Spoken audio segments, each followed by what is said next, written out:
Welcome back to Sailing El Jaleo. As you can see, we have finally made it back into the water. Yay! We do still have a couple of projects that I need to get done before we can start heading south. I do need to get our water tanks coated with a water potable epoxy so we can haul water with us. And I also have a small fuel flow issue in the engine that I do need to sort out before we can get going. And I don't think that's going to be too difficult to find, but I probably just jinxed myself. So those are the two things, and then we're going to be able to get out of here. And the weather has recently turned very cold in Delaware. It's been raining and cold and generally pretty miserable here. So I'm looking forward to getting to some warmer weather.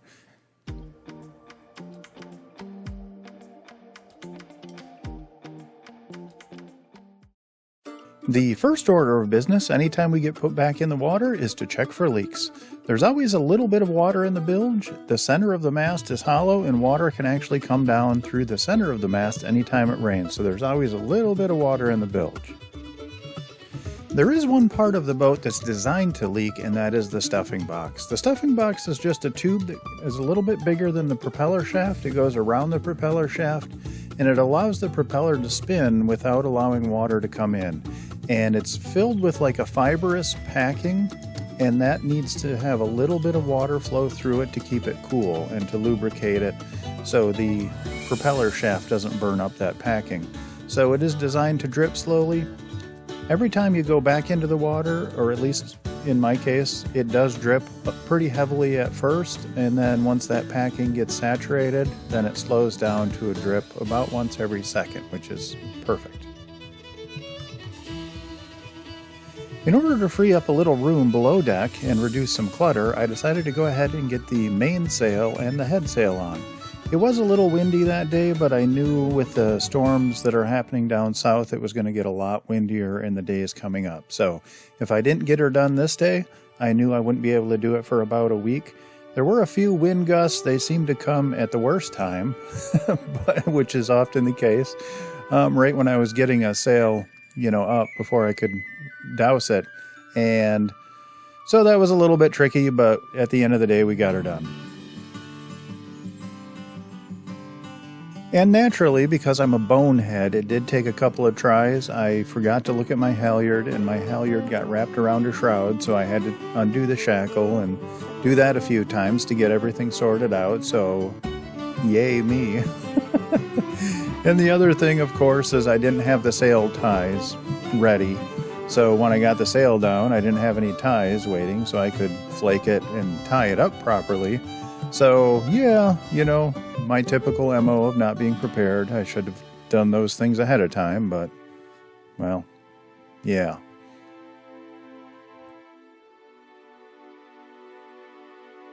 I knew I wouldn't be using the mainsail for at least 3 or 4 weeks, so I went ahead and put the sun cover on it right away, and that protects it from UV damage. I don't know exactly how much those sails cost when they're new, but they are still in really good shape, and I want them to last as long as possible because I'm sure it's not going to be cheap to replace them. I will be using the headsail a lot sooner. It's a lot easier with one person to get the headsail up and down. It's on a rolling furler, so you can just roll it out and roll it back in, which is awesome. And it also has a UV protectant shade built right into it, so it's a lot easier to use with one person. Some of these things can be difficult to do by yourself, but I find if you take your time and just go slow, and you can always figure out a way to get them done. It's not always the easiest thing to try and run a winch while you're feeding a sail into a channel, but you just go slow, do a little bit at a time. It takes you a little bit longer, but you get it done. And not to pat myself on the back too hard on this one, I actually thought a little bit ahead of time, and I got both of the sheets tied onto the end of the headsail. So when it came time to roll up the headsail, I could actually do it without the sail flopping around for a half an hour first. Anytime a line is attached to a sail on a boat, it's called a sheet. And I don't know why that is. I'm sure there's a smart reason for it. I just don't know it. So the two lines that attach to the head sail are called the head sail sheets, and there's one that goes down the port side of the boat and one that goes down the starboard side of the boat.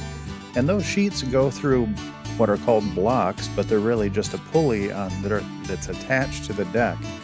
And that allows you to pull the sheet out, the head sail out on either side of the boat, depending upon your direction of travel and which way the wind is coming. When we were still in the travel lift prior to being lowered back into the water, I had about a half an hour of time to kill until the tides were correct so I could get to the dock. And I went ahead and tied some dock lines on both port and starboard, fore and aft, to get ready to dock. And I had a little bit of extra time, so I went ahead and got Frank and Beans ready so I could get them back in the water and off of the deck when I reached the dock.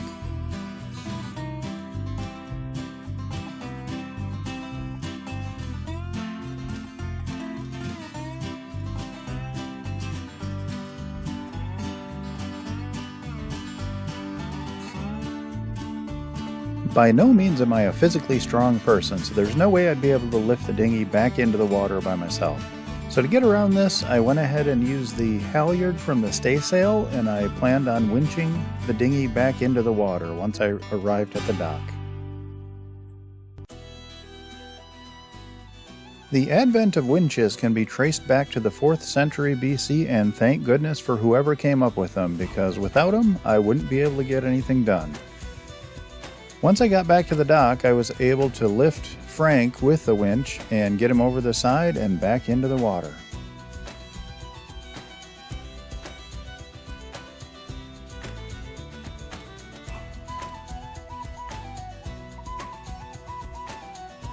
After getting Frank back in the water, I had to do the task I was least looking forward to, and that was getting Beans back together with Frank. I could use the winch to get Beans off of the boat back onto the dock, but I was just going to have to use elbow grease to get Beans back into Frank and back on Frank. And Beans weighs around 115 pounds, and that's pushing it. I've got a bad back, probably because I'm overweight, but regardless, I have a bad back, and that just about tortures my back for the day. And it's always nerve-wracking dropping the outboard back on the transom of Frank, because if I miss, I don't know that I'm strong enough to save it. So it's always a little bit harrowing, but at the end of the day, Frank and Beans were reunited.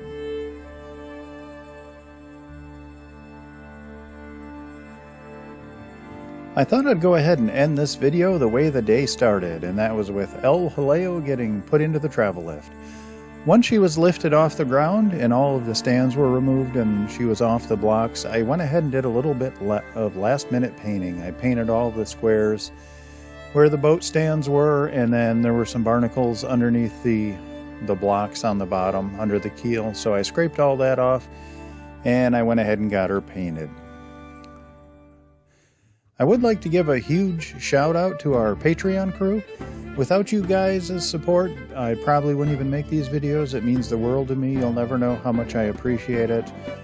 So thank you very much. And our Patreon crew is Joan and Judy Judnick, Val and Chris Alcorn, Denise and Eli Sackett, Joan and Jim Lindbow, Sherry Erickson, Genesis Ava Lindbow, and Deb Shaw. Once again, thank you guys so much. I really appreciate it.